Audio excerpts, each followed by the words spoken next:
Totalmente comprensible. Esta vez vamos a hablar sobre los músculos extraoculares. Bueno, como sabemos, los músculos extraoculares están dentro, forman parte de las estructuras que están dentro de la cavidad orbitaria,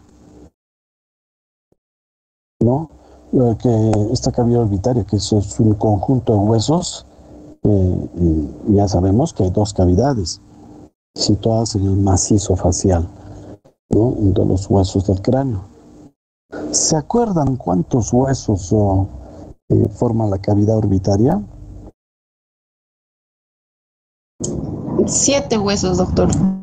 7 huesos. Dime, por favor. Estaría el nasal, lacrimal. A ver, despacio. El hueso nasal. Lacrimal. Eso, el hueso lacrimal o ungis. Muy bien, 1. El hueso frontal. Perfecto, 2. Tenemos la parte inferior, el maxilar superior. Maxilar superior, 3. El esfenoides. Esfenoides, 4. El hueso esfenoides. También tenemos el hueso, el etmoides. Etmoides, 5, muy bien. Faltan 2. Faltan 2. No importa, pero ya has dicho 5, has salvado. Falta el cigomático y el palatino. Muy bien. ¿Cuál es tu nombre? Quispe Wilca, doctor. Quispe Wilca. Muy bien, hija. Perfecto. Muy bien. Entonces, dentro de este cono óseo que tiene, digamos, su base afuera, que es libre, ¿no? Con los bordes orbitarios, y en el vértice está el canal óptico. Están, digamos, muchas estructuras importantes, como los nervios que atraviesan los diferentes agujeros, principalmente el esfenoides, la parte que irriga, que pasa a través del conducto del nervio óptico, la arteria oftálmica, etcétera, etcétera, la parte adiposa y principalmente los músculos extraoculares. Son 6 los músculos extraoculares que tiene cada ojo. O sea, en ambos ojos hay 12 músculos extraoculares. Como ya sabemos, son 4 músculos rectos y 2 músculos oblicuos. De acuerdo con la localización de estos músculos, llevan el nombre, ¿no? Por ejemplo, tenemos los rectos superiores que atraviesan del techo, inferiores el piso, los rectos mediales, la parte interna, más cerca de etmoides, y los músculos rectos laterales, que están más laterales. Estos músculos se van a originar de la parte posterior, en una lámina fibrosa denominada el anillo de Singh, ¿no? Que contorna un poquito por delante al canal óptico. Es una parte de la fisura orbital superior. Es un ángulo tendinoso que tiene, digamos, superficies donde se van a insertar todos los músculos, ¿ya?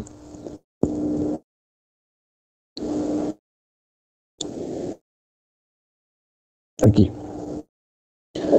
Macroscópicamente, ya el número de 6 por cada ojo, 4 rectos, 2 oblicuos. Perfecto. A excepción del oblicuo menor, fíjense, es una excepción. Todos tienen su origen en el vértice de la órbita. Los rectos se originan en el anillo de Singh, ya les he dicho, es un anillo fibrotendinoso que van hacia adelante y se van a insertar directamente en la esclera. Esos son los 4 rectos. El oblicuo superior, este es un músculo especial porque es el más largo, mide más o menos 40 milímetros, desde que se inserta hasta antes de llegar a la tróclea. La tróclea es un pequeño más fibroso, donde va a ser una codadura casi con un ángulo agudo para volver atrás y reinsertarse en la esclera, ¿no? Este es inervado por el nervio troclear o el patético o el cuarto par, ¿no? Como en el organismo tenemos 12 pares craneales y 2 de ellos son exclusivamente para 2 músculos extraoculares, cuarto par y el motor ocular externo o sexto par. Entonces, este músculo se inserta en el periósteo encima del canal óptico, en el periósteo. No tanto así en el anillo de zinc, sino en el periósteo en la parte superior interna, más o menos, de donde está el hueso esfenoides. De ahí se dirige paralelamente por el techo de la órbita y por debajo está el recto superior. Se ubica, el recto superior está por debajo. Entonces, este músculo va a llegar a la tróclea, pero antes de llegar a la tróclea es su parte tendinosa, porque este músculo tiene una parte muscular y una parte tendinosa. Igual que el músculo elevador del párpado superior, ¿se acuerdan? Lo que se inserta en el tarso del párpado es la parte tendinosa y más atrás la parte muscular. Entonces este músculo también tiene una parte muscular que es la mayor parte, más o menos como ya les dije, 40 milímetros, y unos 10 milímetros antes de llegar a la tróclea, antes de dar esa pequeña curvatura que está en el ángulo superior interno del ojo, se va a convertir en unos haces fibrosos. De ahí va a voltear a través de la tróclea y se va a insertar por detrás del recto externo, detrás de la inserción del recto superior, ¿no? Pero ya como haces fibrosos, y no es básicamente, es fibrotendinoso. Y ahí, como dice aquí, va a cambiar de dirección hacia abajo y hacia afuera, insertándose en la mitad posterior del globo ocular, por detrás de la inserción del recto superior. ¿Listo? Ese es muy importante. El oblicuo inferior también tiene otra característica. No se va a insertar ni va a nacer en el anillo de zinc ni en la parte posterior. Este oblicuo inferior nace en la parte anterior, casi en el reborde, digamos, del óseo, pero en el piso, en la parte interna, en la parte inferior, que origina en la parte anterior de la órbita, la parte medial, pero en el piso, y se dirige hacia afuera, hacia atrás, y va a subir hacia arriba para insertarse en la parte posterior lateral del globo ocular. ¿No? Fíjense esa dirección. Está en la parte más o menos interna. Comienza a unos 10 milímetros del reborde orbitario. Ahí comienza. De ahí se va hacia atrás, como está en la parte interna, hacia afuera, y como el globo ocular está hacia arriba para insertarse en la parte posterior lateral del globo ocular. Por eso es que vamos a ver, cuando se contraen estos músculos, tienen sus diferentes posiciones de los ojos, ¿no? Entonces, eso es importante de los músculos oblicuos. Más o menos, aquí un esquema para que se den cuenta, ¿no? Del músculo oblicuo superior. Este dibujo está mal hecho. Desde aquí más o menos es la parte tendinosa. Esto no es músculo, es tendinoso, ¿no? Y toda esta parte sí es muscular. ¿Ya? Entonces hay una acodadura en la tróclea, viene hacia atrás, hacia adentro y hacia afuera, y se inserta por detrás de la inserción del recto superior.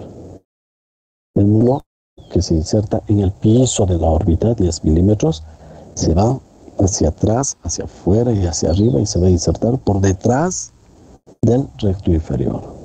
Muy bien. Este es un diagrama más o menos de la inserción de los músculos rectos, ¿no?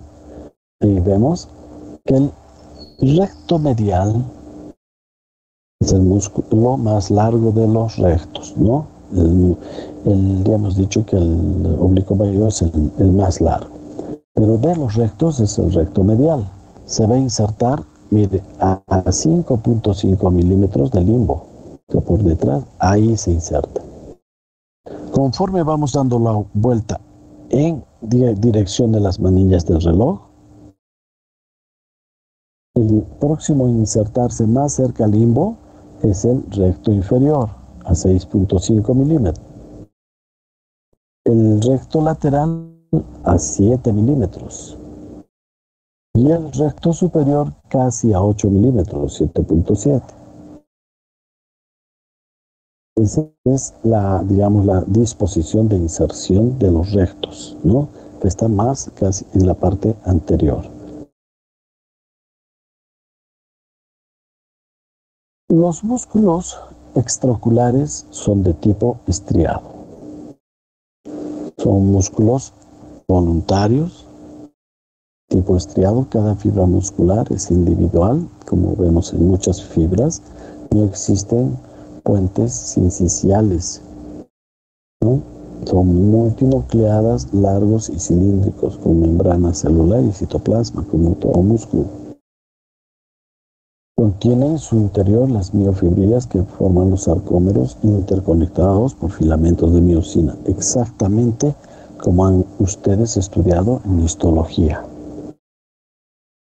Las miofibrillas contienen proteínas, troponina tiene miosina, perfectamente, eso ya lo sabíamos. Que una vez activada por la acetilcolina, liberada por las terminaciones nerviosas, existe el proceso de excitación para la contracción de estos músculos, ¿no? Y relajación. Perfecto, de esto no tiene más que decirse. Y hay una fotografía ultramicroscópica de más o menos cómo son estos músculos. Bien. La inervación, ya sabemos, la dominamos, ¿no? El tercer par es el que se encarga de inervar la mayoría de estos músculos. Entonces, el tercer par, ¿qué músculos inerva, chicos? Acá lo tenemos.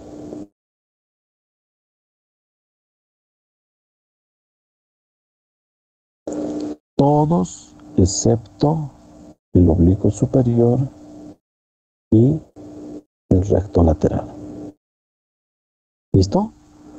O sea, el oblicuo inferior también es inervado por el sexto par. Los rectos superior, inferior e interno es inervado por el tercer par.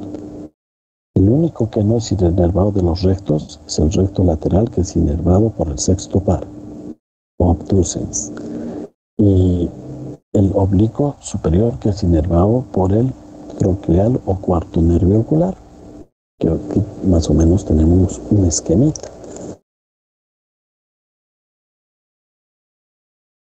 La acción de los músculos en realidad es bastante compleja, pero yo no necesito que se lo aprendan de memoria esa complejidad. Solamente este cuadrito, que me ha parecido más didáctico, necesitan saber. ¿Listo, chicos? El recto medial, lógicamente, o los rectos mediales, van a producir la aducción, o sea, la mirada hacia adentro. El recto, por decir, cuando uno tiene una mirada hacia la derecha, que eso se llama la dextroversión, mirada hacia la derecha. Y cuando es hacia la izquierda, levoversión. Cuando es hacia arriba, supraversión. Cuando es hacia abajo, la infraversión. Cuando es la mirada hacia la derecha, la dextroversión, el recto medial que está contrayendo, o sea, produciendo aducción, es el ojito izquierdo. se ubican. Y cuando la mirada es hacia la izquierda o el músculo que se está contrayendo, el músculo recto medial que se está contrayendo, es el del ojo derecho. Y se está relajando el del ojo izquierdo, cuando la mirada es hacia la izquierda. O la levoversión, ¿no? Y así hacia arriba, hacia abajo también. Listo. Los rectos laterales, inervados por el sexto par, son los músculos que abducen, o sea, abducción. Llevan los ojos a la lateralidad cuando se contraen. Son los músculos horizontales. A estos le llamamos los músculos horizontales, ¿no? Entonces, cuando hacemos una dextroversión, el músculo recto lateral que se está contrayendo es el del ojo derecho y se está relajando el del ojo izquierdo. Cuando miramos con una levoversión, o sea, hacia la izquierda, el músculo que se está contrayendo es el músculo recto lateral del ojo izquierdo y se está relajando el del ojo derecho. ¿Comprendido? El recto superior es su acción principal es de elevación. Perfecto. Y el recto inferior, depresión, o sea, mirada hacia abajo. Mirada hacia, pero tienen acciones secundarias, ligeramente secundarias. O sea, estas acciones son muy débiles, pero son acciones también. Intorsión del recto superior, que dice que hay una torsión sobre el eje medial, o sea, el eje de la punta de la córnea hacia la mácula, que se va un poquito hacia adentro, ¿no? Si nosotros miramos de frente, se va un poquito hacia adentro, o sea, se tuerce hacia adentro un poquito, hay una rotacióncita, eso se llama intorsión. Y aducción significa que ligeramente se va hacia adentro. ¿Qué significa esto? Que estos músculos hacen que nosotros podamos ver de cerca o en el infinito la misma, el mismo objeto que estamos divisando. Porque nuestras dos miradas siempre van a converger en un punto. No puede diverger. Siempre con la mirada de cerca, por ejemplo, ahora que ustedes están viendo vuestras pantallas, está convergiendo en el punto donde están leyendo. Si ustedes miran de lejos, también va a converger en el punto si están viendo a una nube o a cualquier objeto de lejos. Entonces, esta pequeña acción de estos músculos van a hacer que haya ligera aducción. El recto inferior, fíjense, tiene una acción terciaria también de aducción. O sea, hay una rotación ligera, pero el ojito se va a aducir también. Entonces, hay un equilibrio entre estos músculos para poder evitar de que veamos doble. Es un trabajo consensuado, ¿no? Neuromuscular de fuerzas en cada músculo para que nosotros no veamos dos imágenes diferentes. Es una congruencia exacta entre los dos ojos para que podamos ver una sola imagen. Por eso tienen estas acciones secundarias. El oblicuo superior, fíjense, sus acciones principales, lógicamente, como se inserta por detrás del ecuador del globo ocular y cuando se contrae, jala y va a deprimir, o sea, va a hacer que mire para abajo. Y el oblicuo inferior, como va de adelante hacia atrás, cuando se contrae, hace que el globo vaya hacia arriba. Esas son sus acciones, pero de forma secundaria. Como no están en el mismo meridiano, digamos en el eje, están sino mediales, están más que todo pegados a la parte interna y van en una forma un poquito oblicua hacia atrás y hacia arriba, oblicua hacia atrás y hacia abajo. Tienen también principalmente la acción, el músculo superior, de intorsión, o sea, mueven ese eje rotándolo hacia adentro y el oblicuo inferior mueve ese eje rotándolo hacia abajo, hacia afuera, mejor dicho. Y su acción de abducción de ambos ojos, digamos, pone como un tampón buffer, o sea, equilibra la acción de aducción de los rectos superior e inferior. ¿Entienden? Estos oblicuos tratan de llevarlos un poquito afuera, pero es acción terciaria, son acciones muy, es difícil verlos exactamente, pero son discriminativas. Y la acción del oblicuo, de los oblicuos lo lleva un poquito hacia afuera.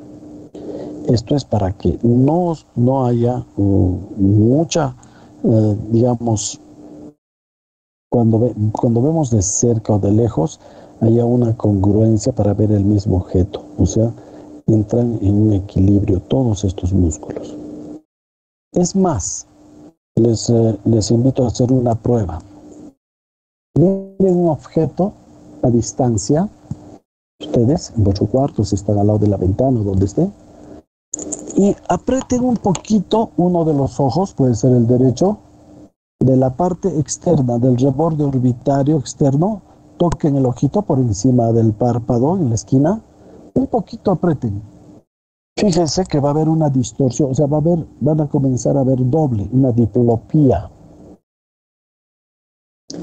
Quiere decir que estamos evitando que el recto externo o el músculo lateral estamos deprivando un porcentaje de su funcionamiento libre. Y ya comenzamos a ver doble.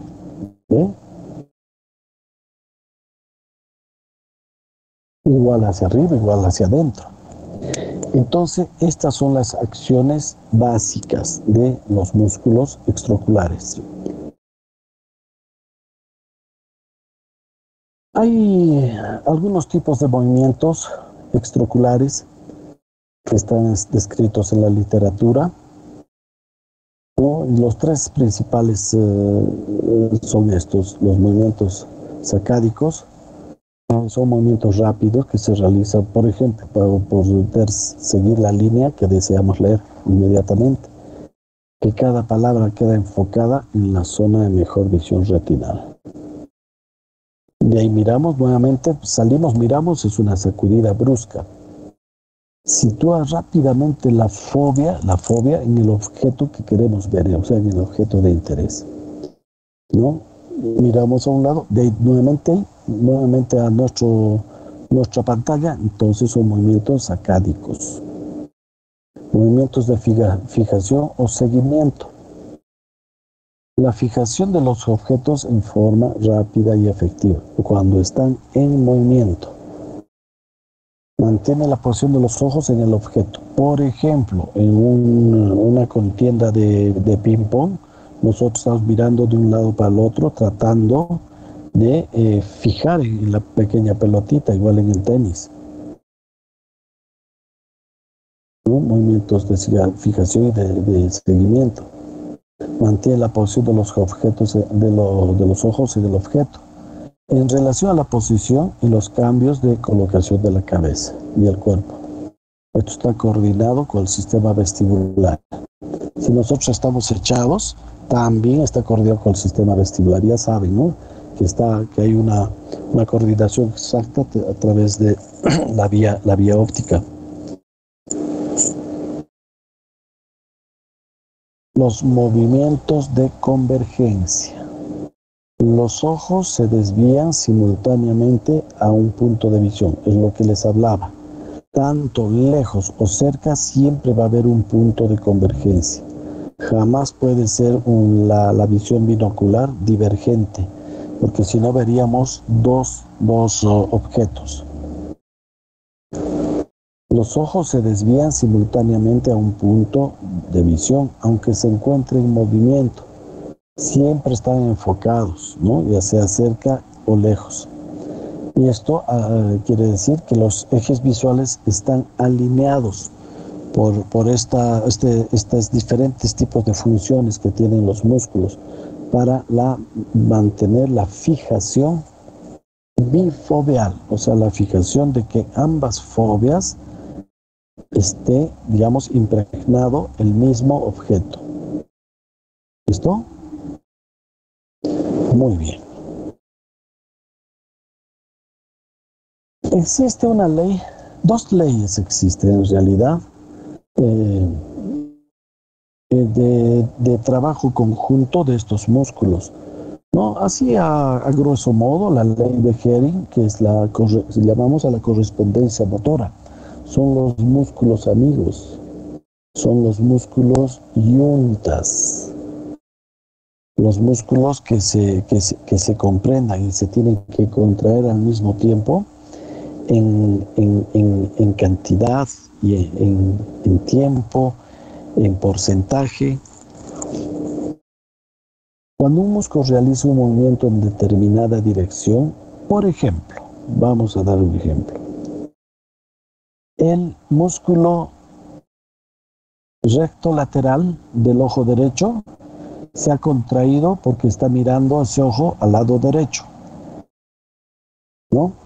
Cuando un músculo realiza un movimiento en determinada dirección, el impulso nervioso que el cerebro manda a este músculo es igual al que envía al músculo agonista del otro lado o a su músculo amigo, a su músculo yunta. Si se contrae el músculo lateral del ojo derecho, en el otro lado, ¿cuál se contraería? Es su músculo amigo, o sea, se tiene que contraer en el mismo porcentaje de fuerza del impulso nervioso.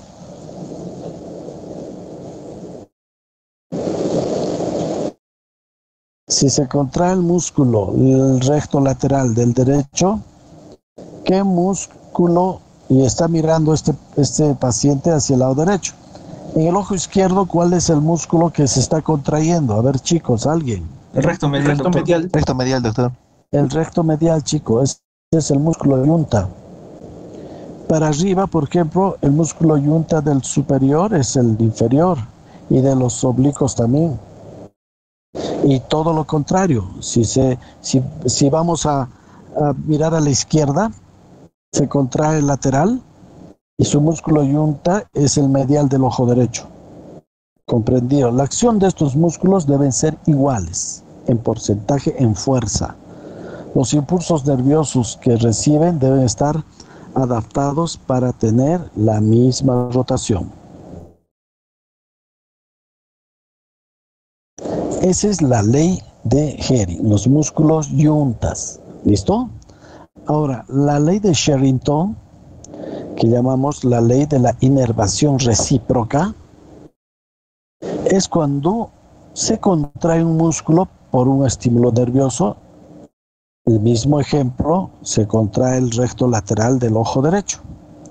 Los músculos antagonistas de aquel en ese momento reciben una señal para inhibirse, o sea, para relajarse en el mismo porcentaje que se está contrayendo ese músculo. Entonces, si se contrae el músculo derecho, el músculo recto lateral del ojo derecho, ¿qué músculo sería el que se está relajando en el ojo izquierdo?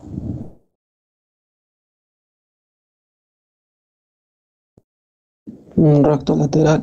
Recto lateral. Perfecto, chicos. El recto lateral, o sea, es la inervación recíproca. ¿Ya? Y lo contrario es lo mismo. Si se contrae el músculo recto interno del lado derecho, se está relajando el recto interno del ojo contralateral. Esta es la ley de Sherrington, ¿no? Y trabaja, digamos, con un equilibrio exacto, espantosamente exacto para nosotros poder ver una sola imagen. Muy bien. Perfecto, chicos. ¿Alguna? Creo que ahí estamos. ¿Alguna pregunta? ¿Alguna duda?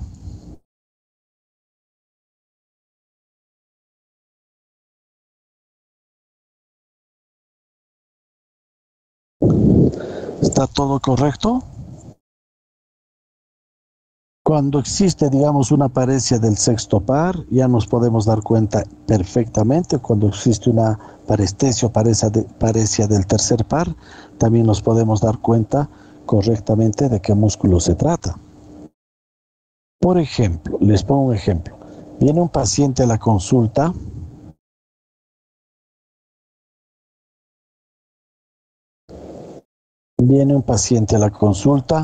y diciendo, doctor, desde hace 2 días estoy viendo doble y no sé qué hacer, ¿no? Un paciente diabético, hipertenso probablemente, pero se queja de la visión doble. Que no sé qué me ha pasado, estoy viendo mal, doctor, pero me tapo un ojo, el derecho por decir, y veo uno solo. Me tapo el izquierdo y veo uno solo. Y ese paciente vemos que tiene una leve ptosis. Claro, no le está tapando de repente todo el ojito, pero ahí puede haber leve ptosis. Levantamos los ojitos y vemos que el ojito derecho de la ptosis tiene una ligera mitriasis, ¿no? Un poco refléctica, no reacciona mucho con la luz. Y ese ojito está un poco desviado hacia afuera. Entonces, ¿qué podemos pensar, chicos?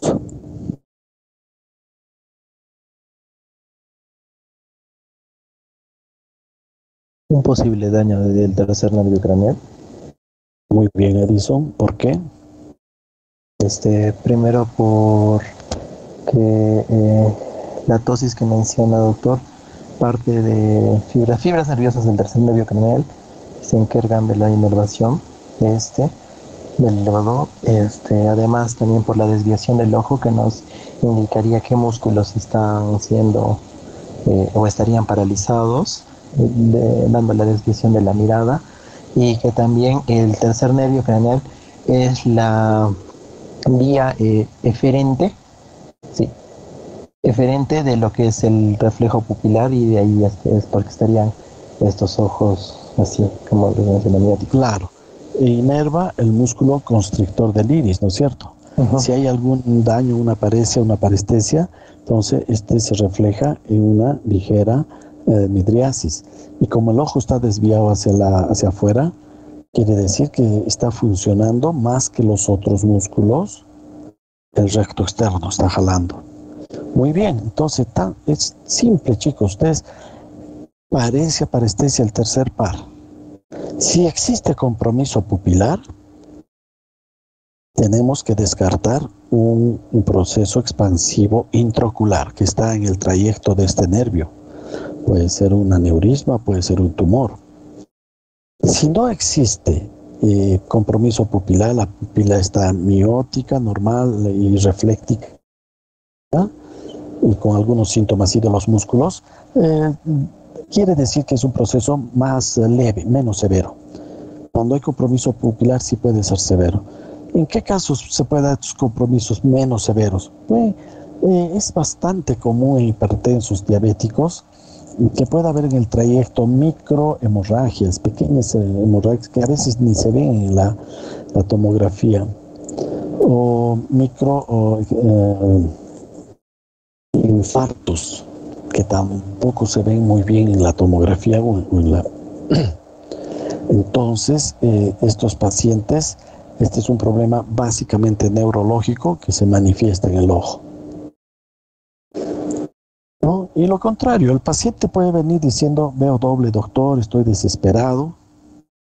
Vemos que no hay ptosis, vemos que no hay compromiso pupilar con la linterna y le hacemos el examen con un objeto, mire hacia arriba, mire hacia abajo, deversiones y ducciones, se llama eso, supraversión, infraversión, levo y dexa.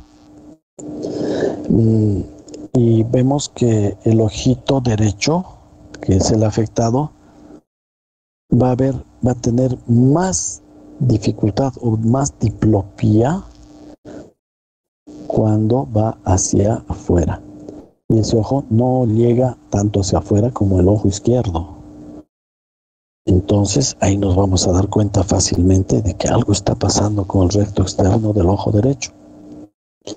Entonces una paresia del ojo del recto externo del ojo derecho, del sexto par.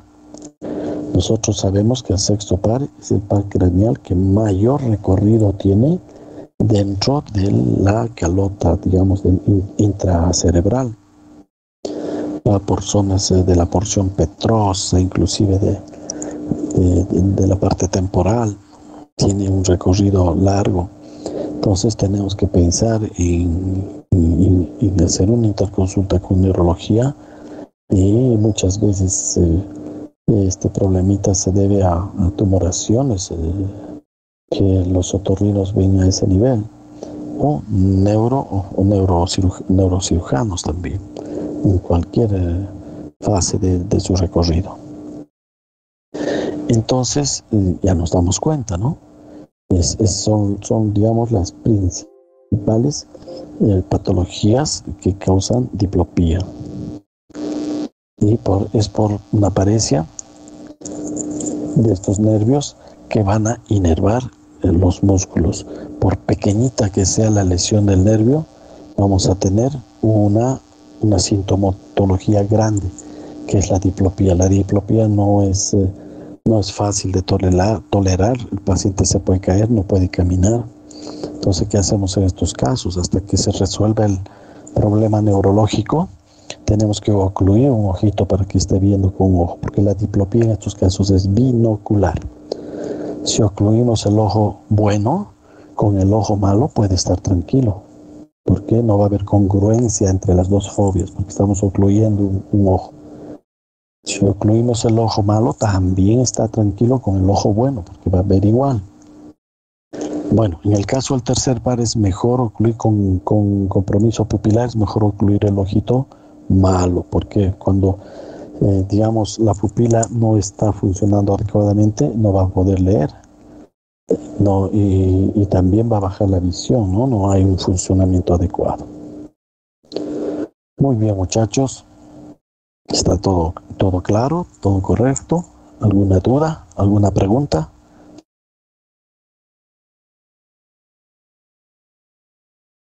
Bueno, entonces vamos a ver la exposición de uno de vuestros compañeros,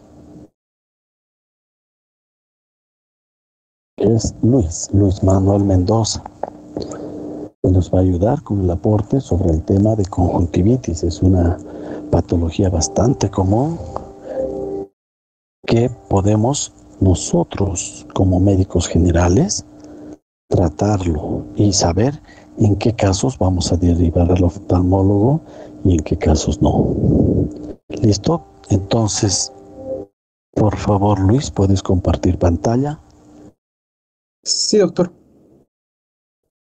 Doctor, quería comentarle que tenía problemas en conectar la red de mi casa y entré unos Pablito. minutos después, doctor. Sí, doctor. Sí. No toco cuando traste, no hay problema. Ya está. Ya. Doctor, ¿puede ver mi pantalla? Sí, estamos viendo. Ya. Comienzo de una vez, doctor. Comienzas, hermano. Ya. Bueno, buenas tardes, doctor, compañeros. En esta oportunidad, ya entrando a la parte clínica, tengo el agrado de poder exponer el tema de conjuntivitis, ¿no? Como el doctor mencionaba, es una patología muy frecuente y bueno, es por eso que hay que darle importancia, ¿no? Y principalmente voy a recalcar durante la exposición los aspectos más frecuentes y más importantes sobre esta patología. Bueno, empezando, como definición vamos a tener que la conjuntivitis va a ser la inflamación de la conjuntiva. Vamos a ver que va a ser una de las enfermedades más frecuentes del mundo y va a cursar con un cuadro clínico bastante, por así decirlo, muy diverso, ¿no? Puede ir desde una hiperemia ligera, como podemos ver acá, un ojo rojo, ¿no? Con lagrimeo, hasta un cuadro con abundante secreción purulenta. Y bueno, la variedad de síntomas y signos que podemos encontrar en esta patología, principalmente se va a deber al agente etiológico el cual va a causar el cuadro, ¿no? Vamos a ver que dentro de los agentes encontramos agentes de causa exógena, pueden ser, por ejemplo, agentes infecciosos, ¿no? Virus, bacterias, parásitos, etcétera, y causas endógenas, ¿no? Que estas son muy raras, ¿no? Pueden ser cuadros de hipersensibilidad, enfermedades autoinmunes, ¿no? Bueno, haciendo un repaso anatómico ya rápido, el doctor también lo había mencionado, vamos a ver que la conjuntiva va a ser una membrana mucosa transparente, ¿no? Esta va a estar cubriendo lo que sería la superficie interna de los párpados, la superficie anterior del globo ocular, hasta lo que sería el limbo cornoescleral. Vamos a ver que es una estructura muy vascularizada, ¿no? Principalmente por las arterias ciliares anteriores y las arterias palpebrales. Es por eso que, por ejemplo, vamos a ver más adelante que cuando se afecta vamos a ver un cuadro de hiperemia, ¿no? Vamos a ver el ojo rojo, como les comentaba anteriormente. El drenaje linfático se va a dar gracias a los ganglios periauriculares y submandibulares que incluso podrían inflamarse secundario a una infección. Vamos a ver que la conjuntiva tiene tres porciones, o bueno, tres componentes. Vamos a ver que la conjuntiva palpebral se va a encargar de cubrir o se extiende desde lo que sería la unión cutáneo-mucosa de lo que sería el párpado hasta lo que sería la superficie tarsal posterior. Vamos a tener que tenemos una siguiente porción que sería conocida como la conjuntiva de fondo de saco o el fornix, que esta va a ser un poco más laxa y va a tener pliegues, que sería una transición entre la conjuntiva palpebral y la conjuntiva vulvar, que esta va principalmente a cubrir la esclera anterior, ¿no? Como podemos ver en la imagen con este gráfico. Y va a cubrir justo al límite que les comentaba, el limbo cornoescleral, ¿no? Principalmente la función de la conjuntiva va a ser protectora de inmunidad, ¿no? Y va a tener incluso tejido linfático asociado a la conjuntiva, la cual va a ayudar a una respuesta rápida, ¿no? A lo que sería un cuadro infeccioso, teniendo una respuesta a nivel de linfocitos, células plasmáticas, e incluso la acción de las lágrimas, gracias a las enzimas y las inmunoglobulinas, va a ayudar a la protección y al mantenimiento de la integridad de esta estructura, ¿no?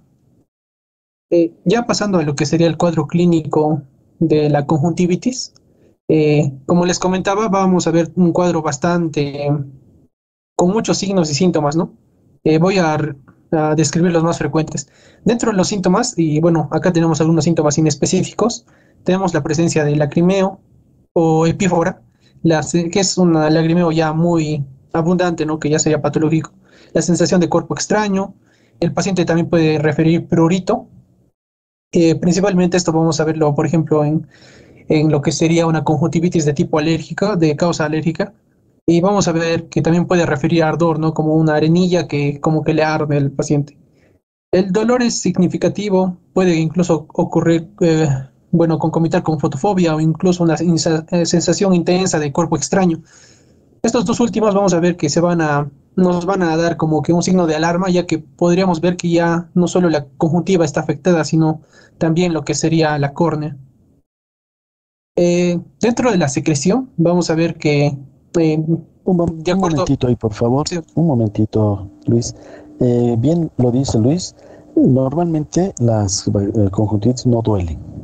Si existe intolerancia a la luz, dolor, ¿no? Quiere decir que ya puede haber o está existiendo daño corneal. Ahí tienen que parar las orejas, chicos, darse cuenta, ¿no? Porque normalmente las conjuntivitis no duelen. Sigue, por favor. sí, doctor. Justo esto lo iba a comentar más en la última parte, que son signos de alarma. Bueno, la parte de secreción, vamos a ver que de acuerdo también al agente etiológico, esta va a variar.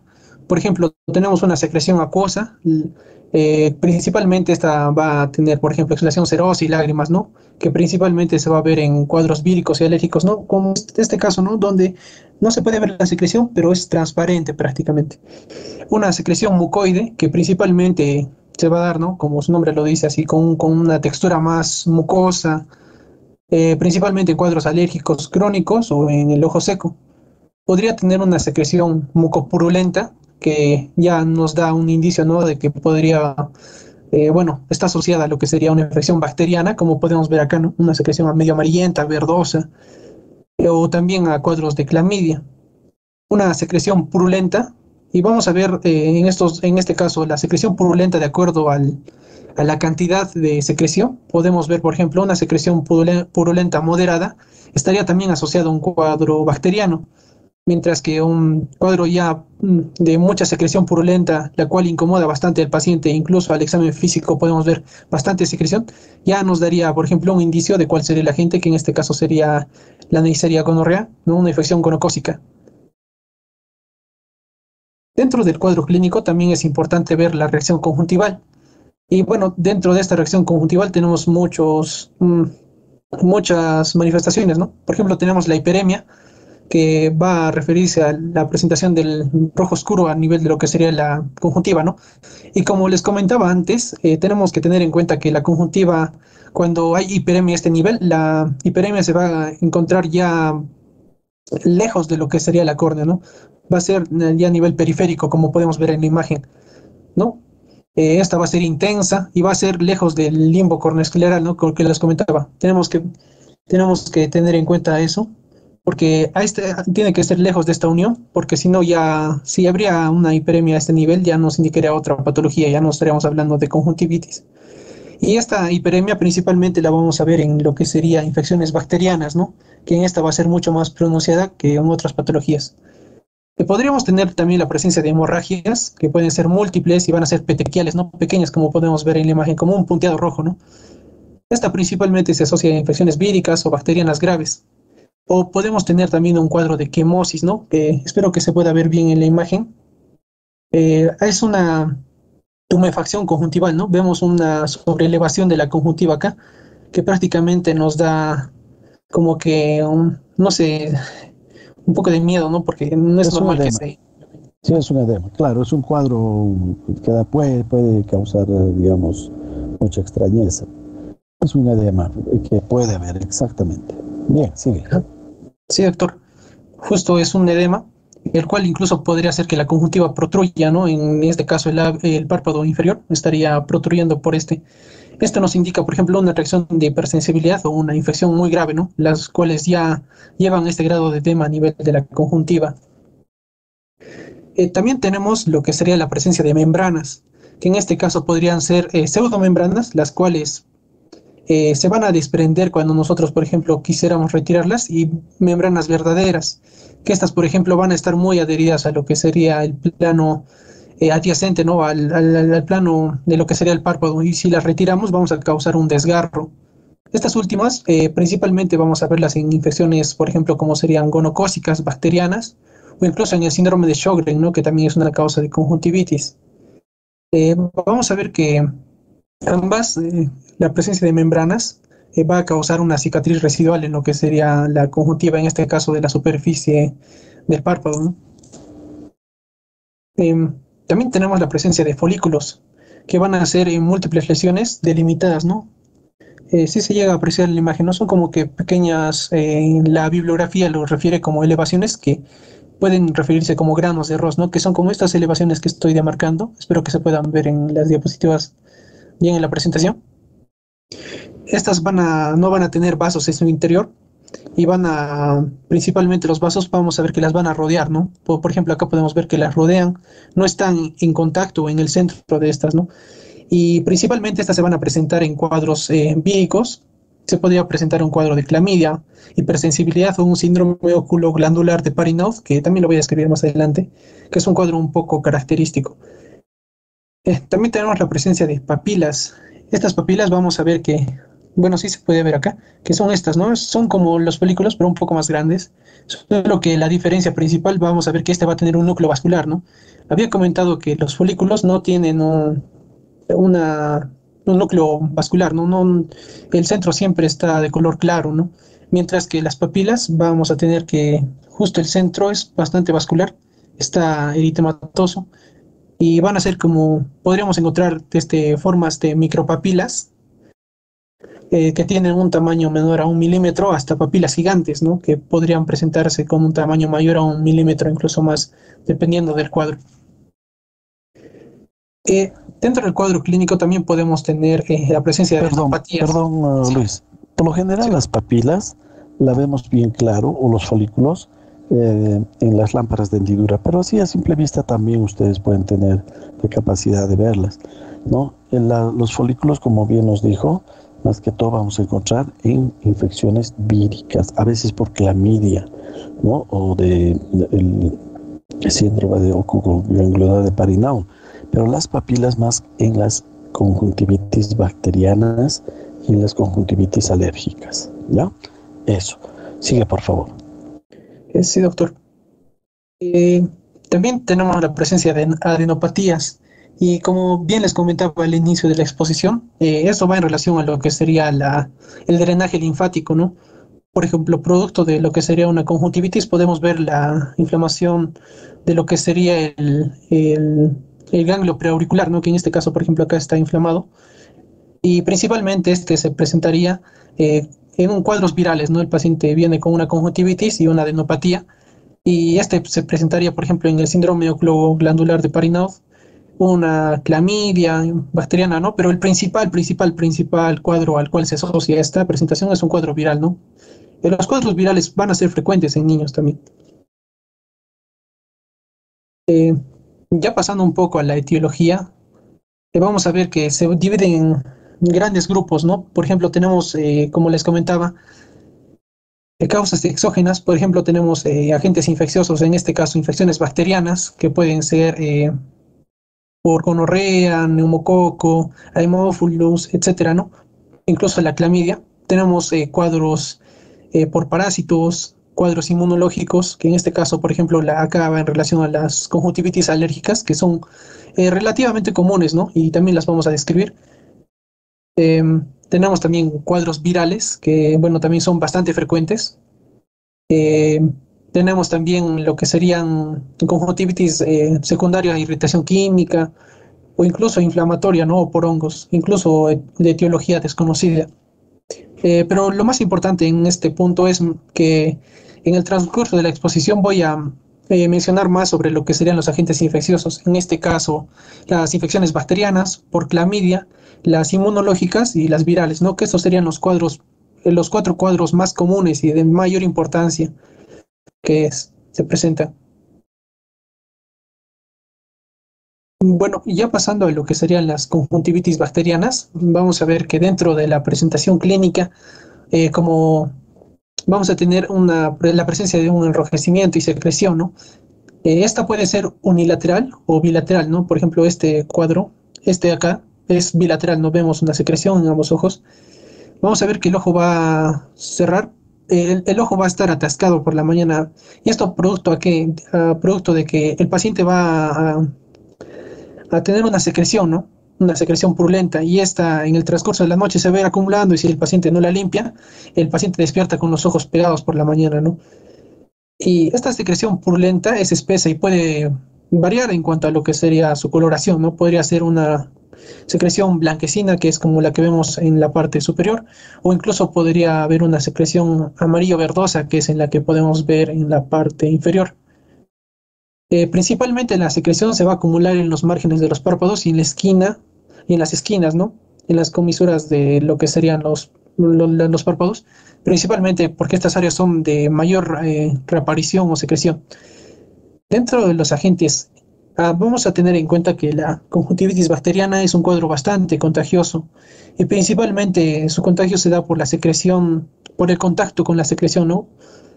Los agentes más importantes acá a destacar son 4, y estos vamos a ver la presentación de acuerdo a la edad, ¿no? Por ejemplo, el Staphylococcus aureus va a principalmente presentarse en adultos, mientras que el Streptococcus pneumoniae, la Haemophilus influenzae y el M. catarrhalis principalmente se va a dar en niños, ¿no? Esto de forma rápida. También tenemos las conjuntivitis bacterianas hiperagudas. Estas conjuntivitis bacterianas hiperagudas van a afectar o van a ser una amenaza a la vista, ya que tienen un compromiso bastante rápido y podría incluso necesitar una derivación oftalmológica urgente. En este caso, el principal agente etiológico es de la Neisseria gonorrhoeae. Y vamos a ver que la transmisión principalmente es de genitales, manos a ojos, ¿no? El paciente, por ejemplo, acude o cursa con un cuadro de uretritis secundario a una infección por transmisión sexual, el paciente tiene secreción uretral y el paciente no se lava las manos y luego se toca los ojos y bueno, se contamina, ¿no? Y produce una conjuntivitis. Vamos a ver que el cuadro clínico típico va a ser una secreción purulenta profusa, ¿no? Y esto es importante porque justo en el cuadro de la Neisseria gonorrhoeae lo que más importa o lo que es un indicador, por así decirlo, muy evidente, incluso en la gente, sería una secreción purulenta profusa, ¿no? Vamos a ver en este caso que igual que en las infecciones bacterianas puede haber un enrojecimiento, irritación, sensibilidad a la palpación, puede haber incluso una quemosis, ¿no? Producto a la inflamación. Puede haber un cuadro de hinchazón del párpado, adenopatía, pero lo que más nos va a importar en este caso sería la suma de la presentación del cuadro clínico, ¿no? El paciente cursa con uretritis y a la vez cursa con lo que sería una conjuntivitis, ¿no? Con una secreción que es bastante profusa, ¿no? Y principalmente la secreción es de tipo mucopurulento. En este caso, si habría duda, podría hacerse raspados conjuntivales, una tinción de Gram y PCR, ¿no? Y como podemos ver en las imágenes, vamos a ver que justo estas imágenes son las que nos asocian, ¿no? Bastante secreción. La secreción es mucopurulenta y el paciente se queja por eso. Incluso puede causar, si no se trata, bastantes secuelas en la vista, ¿no?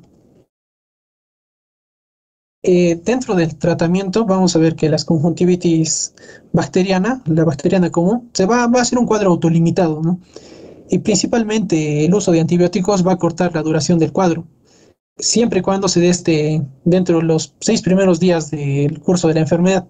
Principalmente se da eritromicina y trimetoprim polimixila B, ¿no? Esta se puede dar por pomada o gotas oftálmicas. Eh, Vamos a ver que esta última es, bueno, estos dos agentes van a ser baratos y no van a ser tóxicos. Y bueno, es importante mencionar también que los pacientes que utilizan lentes de contacto van a ser una población especial, porque en este caso los pacientes que usan estos lentes van a tener mayor riesgo a tener una infección por pseudomonas, ¿no? No sería el agente bacteriano común que les había comentado, ¿no? Como el estafilococcus o el streptococo, sino sería la pseudomona. Y este agente es muy, por así decirlo, riesgoso, ¿no? Porque tendría el riesgo de producirnos queratitis. Y en este caso, en los pacientes con lentes de contacto que tengan una conjuntivitis, se les da fluoroquinolonas, ¿no? Levofloxacino, etcétera, ¿no? Dentro de las conjuntivitis bacterianas hiperagudas, que les comentaba que era por la Neisseria gonorrhoeae, el tratamiento va a ser único y se le va a dar 1 gramo de ceftriaxona intramuscular y un tratamiento presuntivo, por si acaso, para lo que sería una infección por clamidia. También se podría dar un trato con fluoroquinolona, irrigación salina y monitoreo diario, ¿no? Esto principalmente para evitar o disminuir el riesgo de perforación corneal, ¿no? Que es el que les comentaba, que el paciente incluso es por esto que es un cuadro de emergencia. Pasando a lo que sería otro cuadro, o sería la conjuntivitis por clamidia. Dentro de la conjuntivitis por clamidia tenemos dos cuadros, ¿no? Uno sería por conjuntivitis de cuerpos de inclusión y otro que sería el tracoma. Vamos a ver que la conjuntivitis de cuerpos de inclusión, y bueno, esta es principalmente producida por los serotipos D y K. Bueno, y esta es una mnemotecnia que encontré en lo que sería el AMIR de lo que sería oftalmología, que es una pregunta que, bueno, relativamente frecuente en lo que sería el área de oftalmología para la especialidad, que nos pregunta, ¿no? ¿Cuáles son los serotipos de la conjuntivitis por cuerpos de inclusión? Serían los D y K, ¿no? Y principalmente resalté las partecitas de los nombres, ¿no? El cuadro clínico principalmente va a ir, como también la gonorrea, a una transmisión sexual, hay una incubación, y el paciente también va a venir por una secreción serosa, mucopurulenta, ¿no? Hiperemia y la formación de folículos, ¿no? Se pueden presentar pseudomembranas y vamos a ver que sin tratamiento el paciente podría degenerar, ¿no? A un cuadro más crónico, incluso provocando compromiso corneal. Es por eso que tanto a la gonorrea como a la clamidia es importante darles un tratamiento y una evaluación precoz, ¿no? Incluso un seguimiento. En este caso se le puede hacer un frotis y en la imagen podemos ver lo que sería una conjuntivitis folicular, ¿no? Lo que les comentaba, estos folículos que parecían granos de arroz, quizá en esta imagen que es monocromática se puede ver un poco mejor, ¿no? Que serían estas elevaciones y al igual que la infección por gonorrea, esta también va a cursar por uretritis, ¿no? Otro cuadro importante sería el tracoma, que este principalmente se va a dar por los serotipos A y C.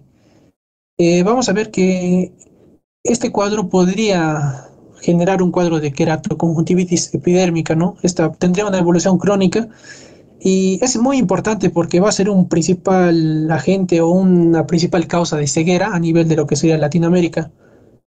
No, en otros países de primer mundo con mayor desarrollo no hay tanto este problema, sin embargo, a nivel de Latinoamérica sí es una patología importante. Y vamos a ver que este cuadro del tracoma va a tener fases. Tendría una fase de tracoma folicular, que sería esta, donde es una fase activa. Vamos a ver los folículos, que estos son los granitos de arroz que les comentaba. Eh, Menos de 5 folículos con un tamaño menor a 5 milímetros, ¿no? Esta va a ir progresando hasta un tracoma intenso, donde vamos a ver que habría ya un engrosamiento inflamatorio lo que es principalmente en la conjuntiva tarsal superior, ¿no? Como podemos observar acá. Vamos a ver que va a haber una superficie bastante oscura y cerca de la mitad de los vasos van a estar normales, mientras que otros van a estar más oscuros, ¿no? Como en este caso, con bastante compromiso. Tenemos una siguiente fase que será una cicatrización tracomatosa, donde vamos a ver bandas de cicatrización en la, en lo que sería la superficie, en la conjuntiva tarsal, ¿no? Donde vemos este tipo de bandas, ¿no? En este caso, la bibliografía nos refería a unas bandas en estrella, ¿no? Donde sí se podía ver las bandas, que serían principalmente producidas por la cicatrización de la conjuntiva tarsal.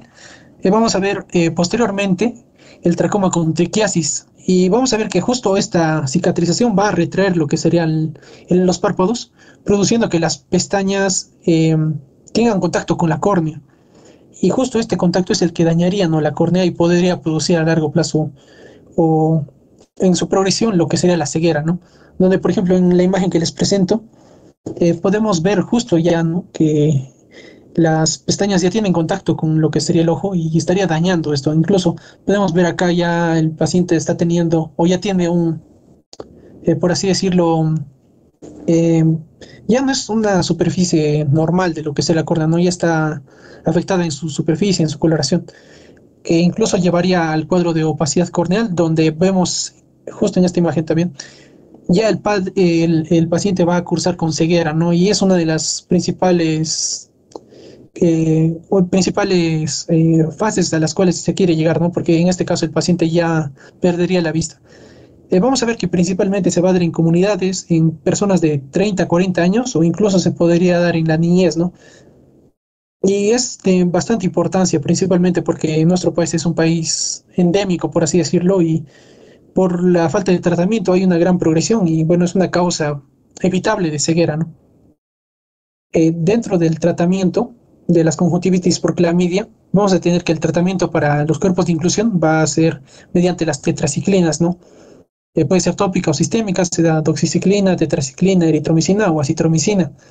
Y en el caso de tracoma, que es el que les comentaba que causaba ceguera, justo producto de que es una patología que causa ceguera, se creó una estrategia SAFE, que es la estrategia de surgery, que principalmente es corregir la triquiasis, ¿no? Evitar que las pestañas entren y dañen directamente lo que sería la córnea, ¿no? Como en esta imagen.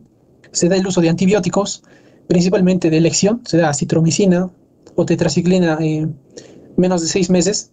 Se da una limpieza facial, ¿no? Facial cleanliness y un environmental improvement, ¿no? Que principalmente esto se refiere a disminuir la transmisión, ¿no? ¿Cómo podemos hacer eso? Teniendo una mejor higiene, quizá disminuyendo el hacinamiento de las personas y mejorando principalmente la salubridad, ¿no?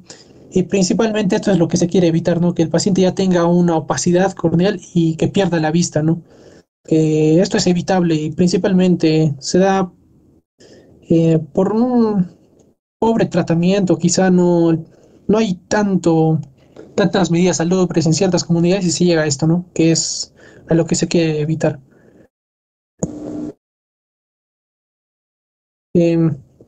Pasando a otro cuadro, tenemos la conjuntivitis viral y vamos a ver que en este caso que los agentes asociados van a ser los adenovirus, ¿no? Y también va a ser un cuadro bastante contagioso. Este cuadro de la conjuntivitis viral va a cursar con un pródromo, ¿no? Igual que cualquier infección viral que podría cursar con adenopatías, fiebre, faringitis, infección del tracto respiratorio superior. Y principalmente el medio de transmisión es el contacto directo con las secreciones, ¿no? El cuadro va a ir desde un cuadro de inyección, puede haber secreción acuosa o serosa, ¿no? Que en este caso es transparente, como les decía antes, ¿no? La conjuntivitis viral, a diferencia de la conjuntivitis bacteriana, va a cursar con una secreción acuosa transparente, ¿no? Más transparente. Pero es por eso que incluso en las imágenes de referencia, la secreción casi no se nota, ¿no? Principalmente a contraluz y se puede notar la secreción. Vamos a ver que el proceso va a durar de 2 a 3 semanas y al igual que una conjuntivitis bacteriana de bacterias frecuentes va a autolimitarse, ¿no? Que en este caso, este cuadro cursaría con una recuperación precoz. El paciente como que siente ya se está recuperando, pero hay una fase justo, un pico donde el paciente va a referir que empeora de 3 a 5 días. Y posterior a este periodo de recaída ya se va a ver un cuadro de recuperación gradual de 1 a 2 semanas, ¿no? Y justo es acá en la conjuntivitis viral, como comentaba el doctor, principalmente es característica de la conjuntivitis viral la presencia de folículos, ¿no? Que eran esos granitos que también se pueden notar. Y en este caso, aparte de los folículos, vemos un ojo rojo con secreción transparente, ¿no? Principalmente esas tres características: folículos, hiperemia y lo que sería secreción acuosa transparente.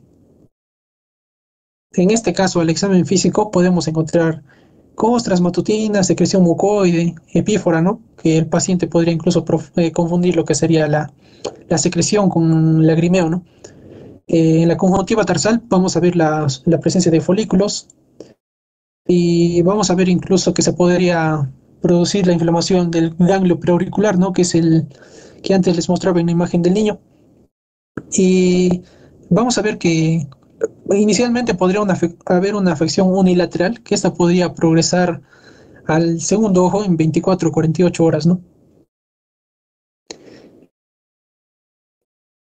Dentro de lo que serían las conjuntivitis virales, vamos a tener la fiebre adenofaringo conjuntival, ¿no?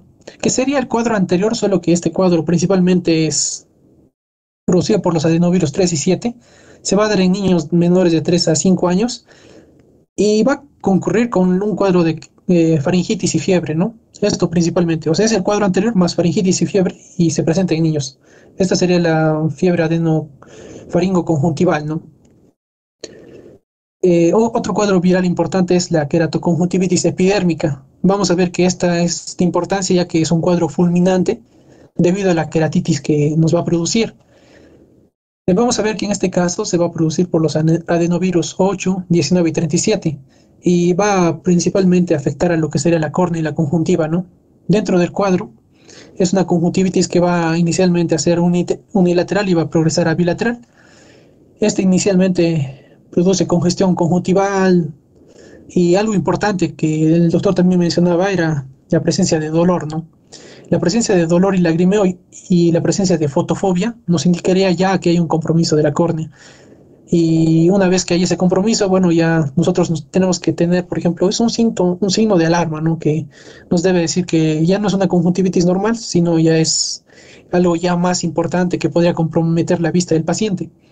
En este caso, la queratitis va a manifestarse incluso con opacidades redondeadas, ¿no? Que justo en la imagen, espero que se pueda ver, hay unos puntitos blancos en lo que sería la pupila, ¿no? Vemos acá unos puntitos los cuales nos indican la presencia de compromiso corneal.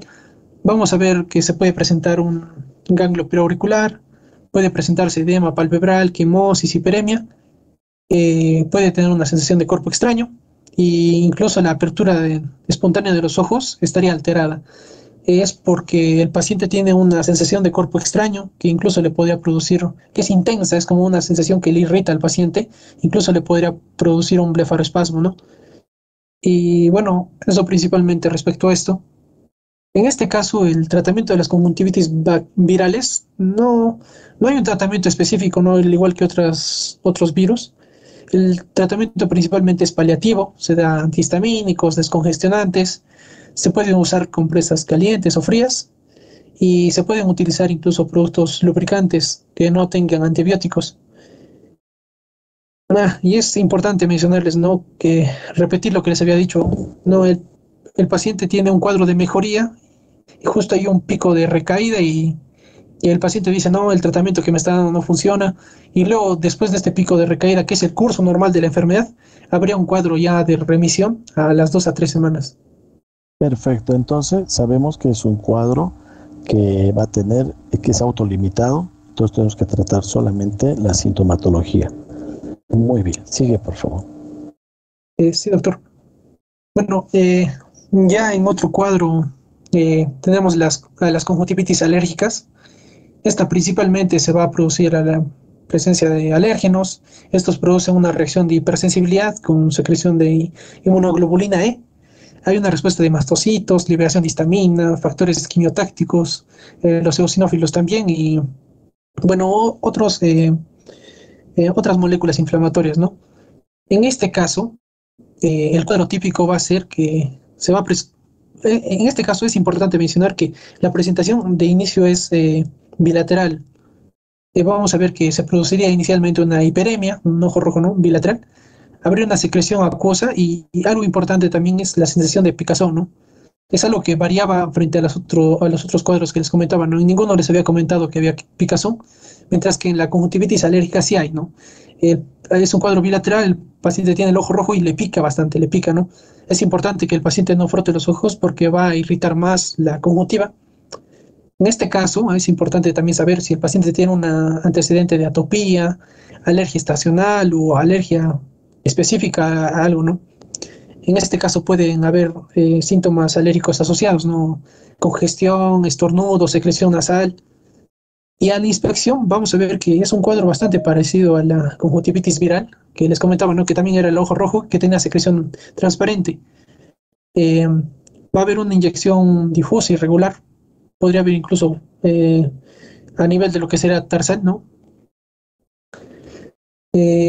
Bueno, vamos a ver que a la inspección podrían haber incluso la presencia de papilas, que justo en esta imagen les menciono esto, que esto principalmente va en relación, justo esa es una papila adoquinada, ¿no? Que son bastantes papilas, que son papilas bastante grandes, que ya han ido como que tapizando en la parte interior del párpado superior y forman una especie de, no sé, de vereda empedrada, ¿no? Que son bastantes que ya prácticamente forman una superficie continua.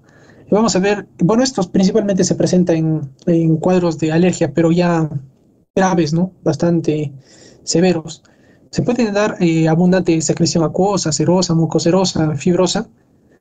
Va a haber también la presencia de quemosis, ¿no? Como antes les comentaba, que esta tumefacción de la conjuntiva principalmente se da en cuadros alérgicos, inflamatorios, ¿no?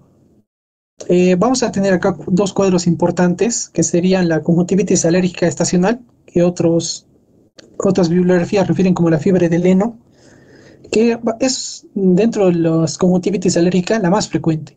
Se va a presentar principalmente en primavera y verano, y se va a asociar principalmente a árboles y hierbas, las cuales en contacto con el ojo producen este cuadro, ¿no? Y un cuadro de conjuntivitis alérgica perenne, que principalmente en este caso, el paciente va a referir que tiene los síntomas todo el año, no es a predominio de lo que sería una estación. Sin embargo, podría agravarse en la estación de otoño, ¿no? Y principalmente se asocia a la presencia de ácaros caseros, a la presencia de caspa de animales y hongos, ¿no? Esto principalmente respecto a esto. En cuanto a su tratamiento, vamos a tener que las conjuntivitis alérgicas, tenemos diferentes opciones, ¿no? Dar antihistamínicos, por gotas, descongestionantes, estabilizadores de los mastocitos, como son la nafasolina, feniramina, ketotifeno. Y vamos a ver que en cuadros graves, como les comentaba, ¿no? Donde hay una presencia ya de esta quemosis o la presencia de estas reacciones papilares gigantes, solo en estos casos podríamos dar corticoides tópicos, ¿no? Por ejemplo, el uso de prednisolona 0.5 por 4 veces al día en cuadros graves. Y tampoco se usa mucho el uso de ketorolaco, ¿no? Que serían AINES, principalmente porque estos van a afectar a la córnea, ¿no? Y es algo importante que el UpToDate también nos refiere, que no se debe de dar el uso de ketorolaco, no AINES aplicados por gotas, ¿no? En estos cuadros. Y ya terminando, vamos a ver la conjuntivitis del recién nacido. Vamos a ver que afecta el 10% de todos los recién nacidos. Va a haber una transmisión de madre a hijo. Y dentro de este grupo, la clamidia es la enfermedad o el agente más frecuente en el neonato, ¿no? Dentro de la progresión tenemos a los agentes etiológicos, justo en esta como especie de línea de tiempo. Les puse de acuerdo a las horas y a los días cuáles son los más frecuentes. Menos de 24 horas tenemos principalmente una conjuntivitis química, que principalmente va asociado a los preparados tópicos profilácticos que se le aplican al niño para evitar, por ejemplo, que tenga una conjuntivitis bacteriana posteriormente, pero en vez de ayudar, como que perjudican al niño, ¿no? De 2 a 4 días habría principalmente el agente es el gonococo, y antiguamente se refería que causaba 25% de ceguera infantil. De 4 a 5 días tenemos la presencia de bacteriana de estafilococo. De 5 a 12 días, que es justo el cuadro más frecuente, se presenta la clamidia, ¿no? Que en este caso no habría la presencia de folículos. Y vamos a ver que en este caso habría una inflamación conjuntival moderada, severa, y podría cursar de 1 a 3 semanas. Dentro de los 5 a 7 días también podría darse un cuadro de infección por herpes, que podría progresar hasta la queratitis, ¿no? Que es importante también. Dentro del diagnóstico... Sí, Perdón, Luis. Entonces, en frecuencia, chicos, la conjuntivitis del recién nacido neonatal, primero es la clamidia, después el gonococo y después es el herpes tipo 2. Ya, en frecuencia son los principales, las principales causas de conjuntivitis del recién nacido. Sigue, por favor. Sí, doctor, disculpe. Dentro de esta conjuntivitis del recién nacido, vamos a ver la presencia de, por ejemplo, de signos, ¿no? El ojo pegajoso por secreciones. Por ejemplo, acá podemos ver, ¿no? Un ojo bastante pegado por la secreción. Podría haber una secreción acuosa, mucopurulenta, purulenta, hiperpurulenta, principalmente asociado a los agentes que ya les había comentado en muchas ocasiones, y para no redundar, no los voy a volver a comentar, pero ahí lo tienen. En el caso de una infección gonocócica, podríamos tener la presencia de edema palpebral y tendríamos que revisar la córnea, ¿no? Y podrían presentarse vesículas palpebrales y perioculares, ¿no? Principalmente esto secundario al virus del herpes simple, ¿no? En este caso, acá les pongo un cuadro del MIR, donde justo nos resume todo el cuadro, la clínica, el diagnóstico, ¿no? Pero a lo que va esta diapositiva es principalmente a resaltar lo que sería el tratamiento. Y vamos a ver que dentro de lo que sea la infección gonocócica, vamos a tener, por ejemplo, el uso de ceftriaxona sistémica, que en este caso sería una cefalosporina de tercera generación, ¿no? Que es lo que nos refiere la guía. Vamos a tener, por ejemplo, justo el doctor mencionaba que el herpes también es una causa frecuente. Tenemos acá el uso de aciclovir tópico sistémico, ¿no? Y bueno, eso principalmente. Y algo que encontré también es que antes se mencionaba que se podría dar un tratamiento profiláctico en los niños, ¿no? Como el uso de tobramicina o nitrato de plata. Pero bueno, es algo que antes se recomendaba y no sé si actualmente lo sigan recomendando. Pero actualmente recomienda que se dé una limpieza principalmente de los ojitos, ¿no? En los recién nacidos, sin llegar a irritar, ¿no? Principalmente con soluciones no tan irritantes, por ejemplo, la povidona ayudada, que podrían utilizarse principalmente como profilaxis y evitar que haya un cuadro así, ¿no? Acá también es lo mismo, que es dar el tratamiento, no lo voy a repetir mucho. Lo que quiero quizás recalcar en esta diapositiva sería el tratamiento de agentes especiales, que el doctor también mencionaba que eran los más frecuentes. Entonces, el agente más frecuente es la clamidia, y en este caso el tratamiento es eritromicina oral por 2 semanas, o se podría dar incluso, como son niños y no pueden quizá ingerir por vía oral, se podría dar la pomada de eritromicina o tetraciclina, ¿no? Tópica en los ojitos. Se puede usar gonococo. En el caso de gonococo se puede usar una cefalosporina de tercera generación. Y en el caso de una infección por virus de herpes simples, se da aciclovir por vía intravenosa, ¿no? Y en las conjuntivitis químicas no se requiere tratamiento, solo se le da lágrimas artificiales al neonato.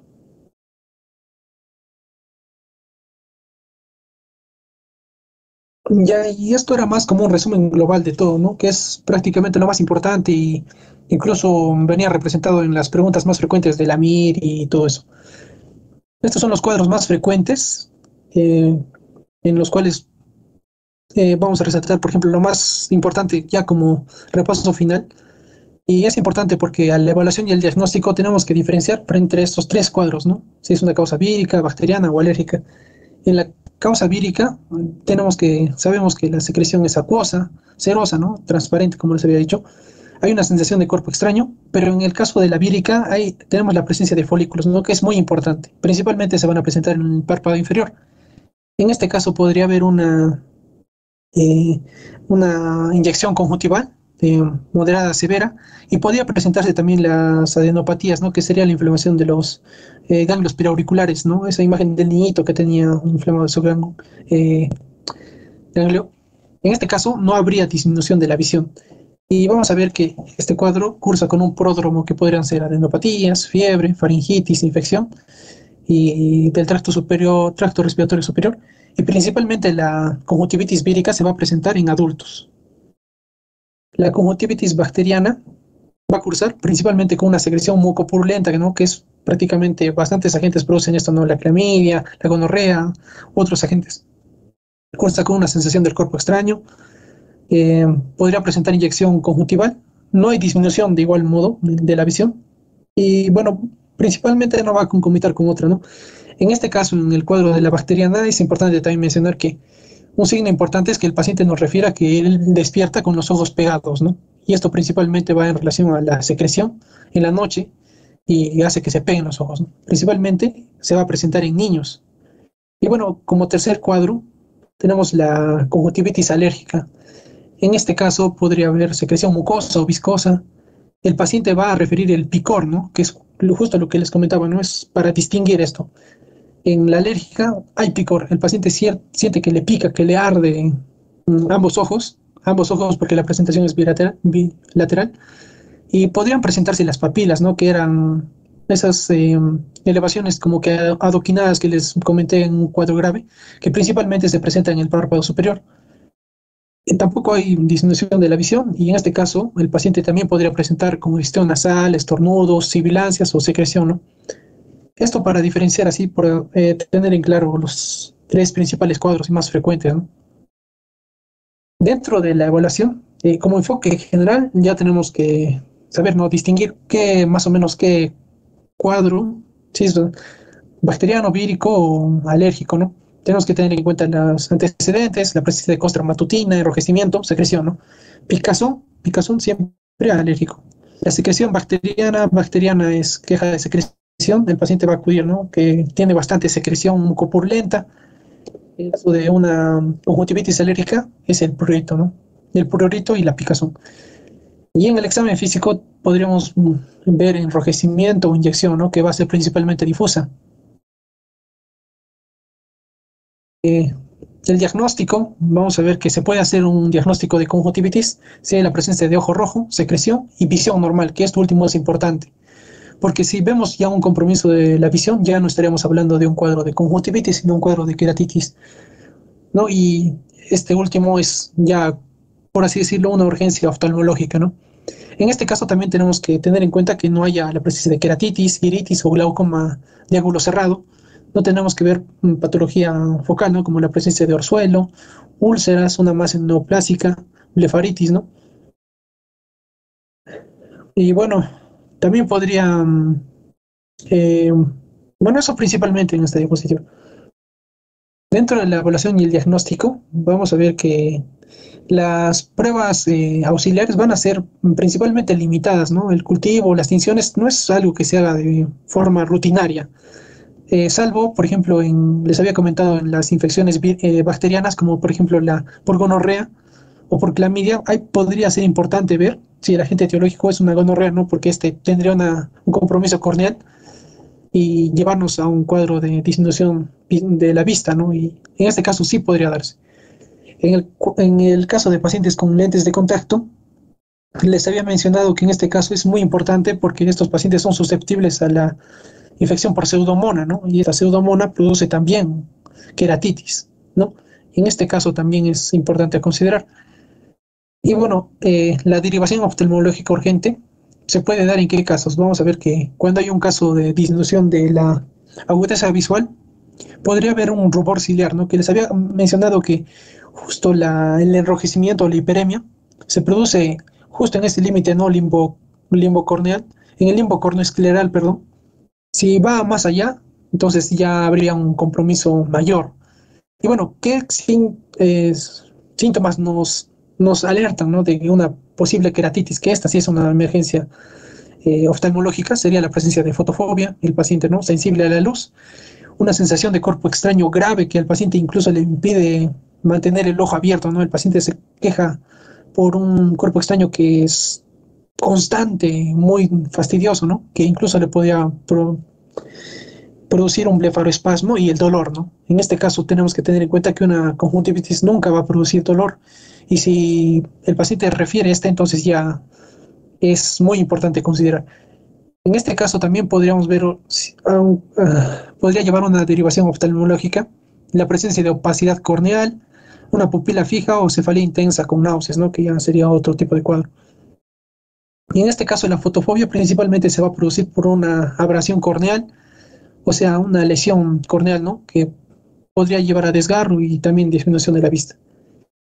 El tratamiento es más de lo mismo, prevenir el contagio, ¿no? No tener contacto con las secreciones ni fomites, por ejemplo, toallas que el paciente afectado podría tener, ¿no? Y compartir con otros familiares, evitar el hacinamiento, tener en cuenta también que el antibiótico rutinario no se da regularmente, salvo por ejemplo, en instituciones escolares, en niños, en nidos, etcétera, donde sí se podría dar para evitar cualquier tipo de diseminación. No se da el antibiótico inflamatorio, profiláctico, perdón, pero en caso de niños sí se podría dar, ¿no? Que sería la pomada oftalmológica de eritromicina o gotas por trimetroxil, polimixina B, ¿no? Y el uso de corticoides también.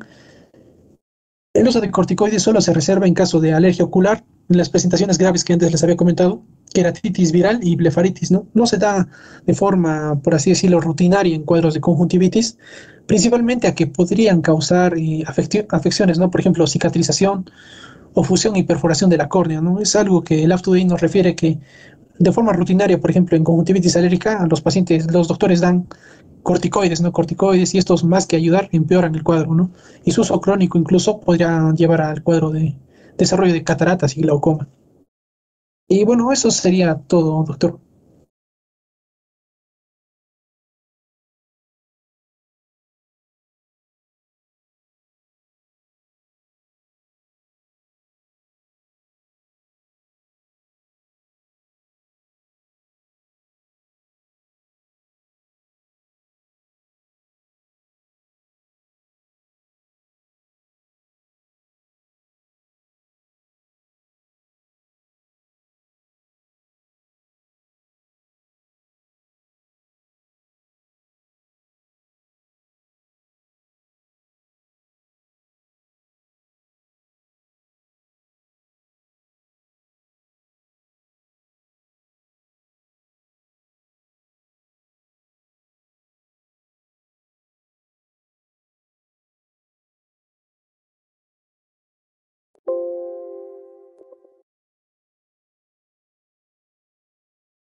¿Alguna pregunta?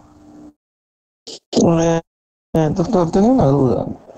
Dime, Jordi. ¿Cómo podemos diferenciar lo que es la conjuntivitis de una uveitis? Porque también usan pues con hiperemia y con hipersomnia. Bueno, en las virales. Es una Virales van a tener una expresión clara también. Es una pregunta buena. Estas dos enfermedades entran dentro del síndrome de ojo rojo, ¿no? En las conjuntivitis no va a haber paralización de la pupila. En las uveitis anteriores sí, que está media miótica, ¿no? Es lo contrario a la glaucoma de ángulo cerrado, que está midriático, miótico. La hiperemia, en las uveitis, es una hiperemia casi general, pero más intensa en la parte al medio de la córnea, o sea, periquerático. En las conjuntivitis, la hiperemia o el rojo es más periférico, generalmente es periférico. La uveitis baja la visión y duele, en las conjuntivitis no. O sea, es fácil el diagnóstico diferencial. ¿Ves? Incluso con una linterna podemos ver en las uveitis, hay unos precipitados endoteliales, unos puntitos blancos o como pequeños algodoncitos que podemos ver. No son los precipitados endoteliales. ¿Duele la uveitis? La conjuntivitis ya sabe que no duele. Baja la visión la uveitis, sí, la conjuntivitis no. Entonces es fácil diferenciarlo. ¿Qué más, chicos?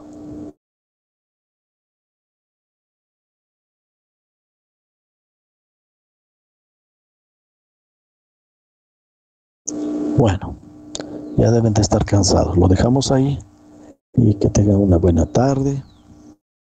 ¿Listo? Hasta el próximo miércoles. Gracias. Gracias, doctor. Gracias, Buena doctor. tarde.